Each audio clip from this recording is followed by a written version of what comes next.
Syederalun, rumah Nikita Mirzani didatangi polisi. Nikita Mirzani mengabarkan hal ini terjadi sejak jam 3 waktu Indonesia Barat dini hari. Kebingungan diungkapkannya, mengapa rumah Nikita Mirzani didatangi polisi. Rumah Nikita Mirzani didatangi polisi namun sang pemilik rumah mengaku tak tahu apa kesalahannya.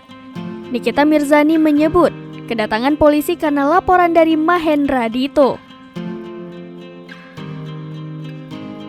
Nikita Mirzani menyebut pihak kepolisian dari Serang Kota yang sudah ada di rumahnya sejak jam 3 waktu Indonesia Barat bersikap arogan. Nikita bingung apa yang sedang terjadi pada dirinya, sehingga banyak polisi yang mengepung kediamannya. Kenapa dirinya dilaporkan polisi dan merasa tak membuat kesalahan apapun?